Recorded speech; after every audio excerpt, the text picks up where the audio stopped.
Hello, avocado fans. This is Gregory.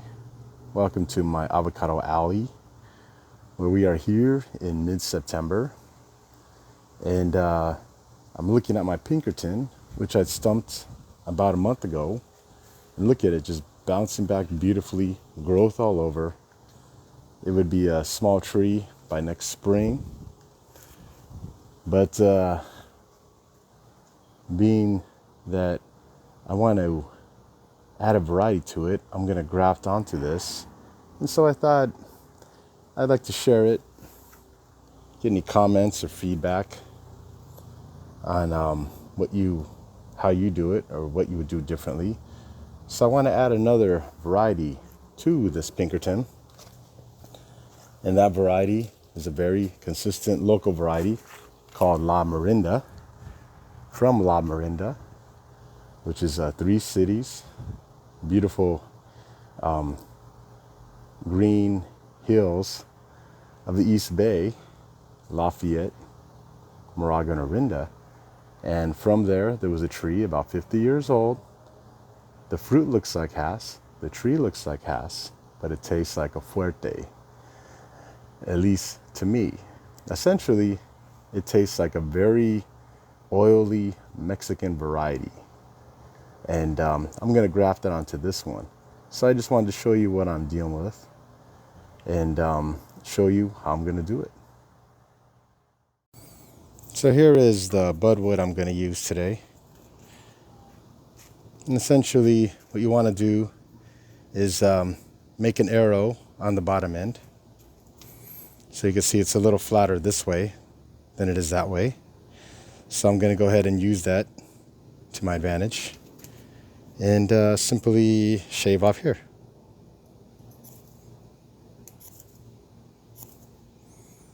There we go. Start that side. I could do the other side too. Same thing. So it's nice and even and on both sides. Oh, perfect. And if you could see here, you start to see like the inside, like the veins, for example, versus just seeing a bunch of white, almost like white cotton. You can see you're cutting into it. See here, I don't see too much. I mostly just see wood. But you want to, there we go. You want to strip it away so you're getting the insides. And that's where it's going to connect with the original tree. I just normally just use my pruning shears for this, but I'll just go ahead. I don't have it on my pocket right now, so I just cut it this way. Cut off the tip. And it looks like I'm going to go a little longer here. Basically, the more surface area you have, the better your chances of having the graft take will be. Just gives it more area to work with. See? So that's about 3/4 of an inch. I like to try to do about an inch because, again, it's just more contact area. And cut off the ends. And that's pretty much it. You just shave it to where it's a nice, good arrow. Oh, that's perfect. I really like that one. And now a little longer on this side. And we're going to have our grafting wood. See? And that's it.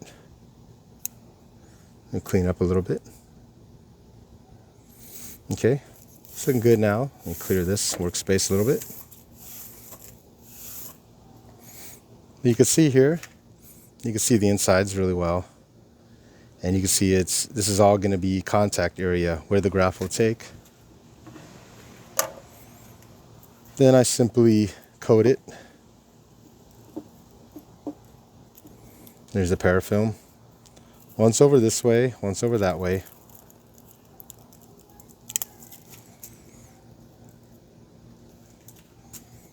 And then I just do top to bottom. I used to do bottom to top and back, but then that's 2 layers because you have to keep in mind your buds are going to have to push through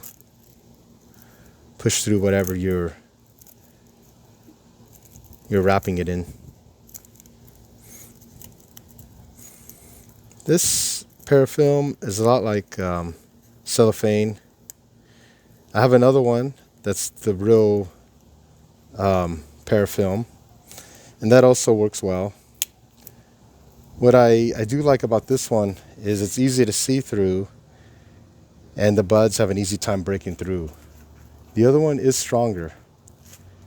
Please leave any comments you might have on what you use. If you use a stronger parafilm or this saran wrap type, let me know what works for you. I've had good success with both. I'm not too picky. I'm easy that way. But I do find that there's advantages to both of them. What I like about this again is it's easy to see through it, and I know it's easy for the shoots to break it, because it's a lot softer, a lot easier to break. And there you go. You have it. So again, shaving it off to where it's an arrow, like so. You can see it's starting to come out a little bit there, but that's okay. That's not a problem. Then I did one wrap up, then from the top worked my way down, then using the same parafilm, or you could use a rubber band, whatever you like. I just tied it around there. And then I'm going to do a cleft graft, where basically I'm going to cut the branch and it's going to slip right in there and wrap it up. So let's see how that looks like. All right, so here is the original tree, and I'm choosing one of the most vigorous shoots to graft onto. And the first thing is I'm going to cut away some of the branches around it, so the energy going through that shoot will go into the graft.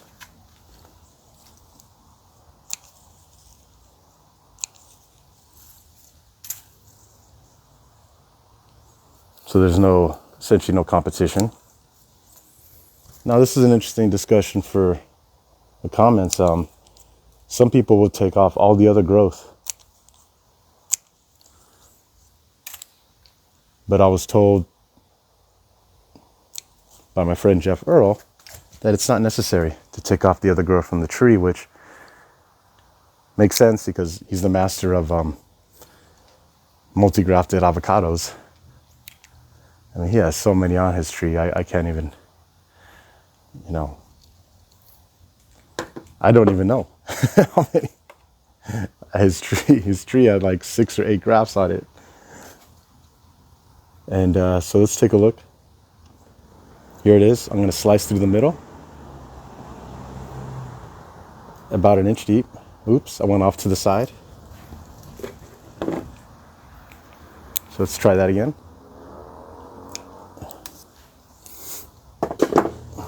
That's okay, it's hard to get a clean slice. Here we are. The softer the wood, the easier it is. I've done this on cherries too, and it's very different. You kind of have to use a hammer. You have to use a hammer. You do have to use a hammer, in fact, to get in there and force the blade down. So be happy about that.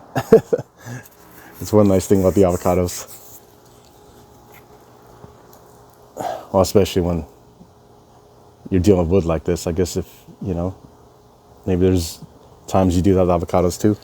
So you can see it's a good fit. Now I just have to try to use one hand to hold it and one hand to wrap it. So I think what I'll do in this case, since it's giving me issues, it's fitting perfectly. It's just not staying. So I'm going to go ahead and start to wrap it now, then work my way up.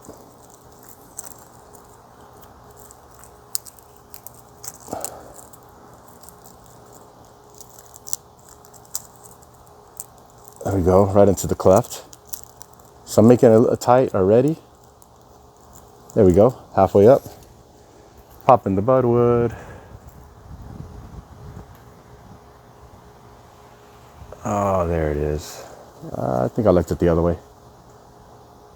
Seemed to be a better fit. There we go, that looks good. There we go. So basically marrying these two together.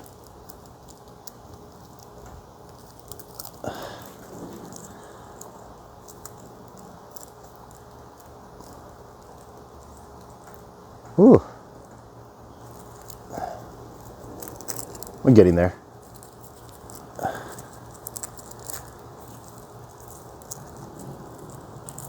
Basically, you just have to keep going over with the parafilm, in this case, until you get the two to match up. There it is. Okay. Thank you. Don't drop. There we go. Now I don't have to worry about it falling. A little sloppy, I know. There we go. But it works. See? There it is. So now fix the camera a little bit. Now if you see closely, you can see that it's they're joined here. Pushing it a little snug fit, make sure it's perfect. Because this is where it all happens. This is where the magic happens. And that little 1 inch there, it's going to decide whether your graft's going to take. So I'm shoving it a little because I want it really tight. I don't want any, I don't want it to be loose in there.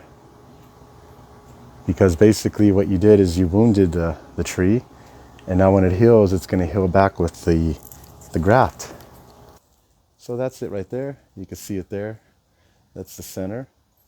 Rubber bands work well. Good place to put a rubber band. For now, I'm going to put this on. I'm going to rubber band it later. And this part's pretty important. You really want to get it a good, snug, firm fit, because that's the only thing that's going to keep it from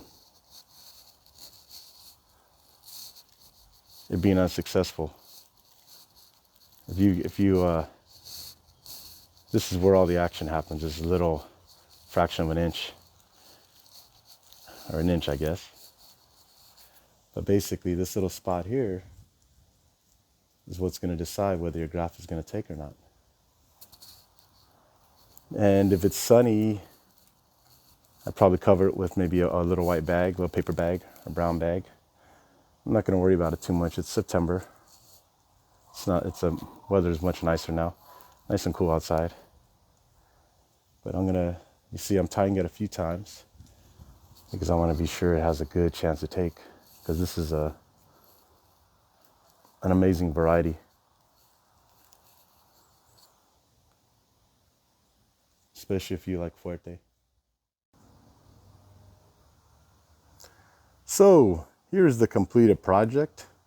A couple of days later, a stump Pinkerton with 3 new grafts of the new variety right over here. And sure enough, I'm happy to say they are staying green, which tells me that the grafts are happy and they are attached to the tree. And I'm sure one of them will take, if not all 3. But I probably won't see the growth into the spring. So what happens is different budwoods tend to push out the growth at different times.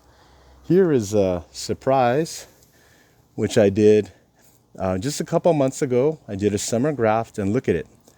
Nice, shiny, pointy leaves on the surprise. So that one I timed perfectly. When you're grafting, also keep in mind when you are grafting, if you can graft just before the leaves start to push, you're going to have greater success. Usually in Northern California, I find that March and September probably gives me the highest rate of success, where the graft will bind with the tree. And it's something else to think about, because also those are the best times for putting a tree in the ground. And now, because of the high heat, I like to actually put my trees in the ground, as suggested by a friend of mine, that really falls perfect, because what will happen is the tree will get comfortable in time for the summer heat in 10 months. Because that, for me, is the biggest obstacle, the heat. So something to think about. Please like and subscribe, leave any comments or feedback, and I'll show you updates on this wonderful variety locally grown in the Bay Area and Northern California. And this is a wonderful one. If you have a fuerte tree and you're not getting fruit, try the La Morinda. Thanks for watching.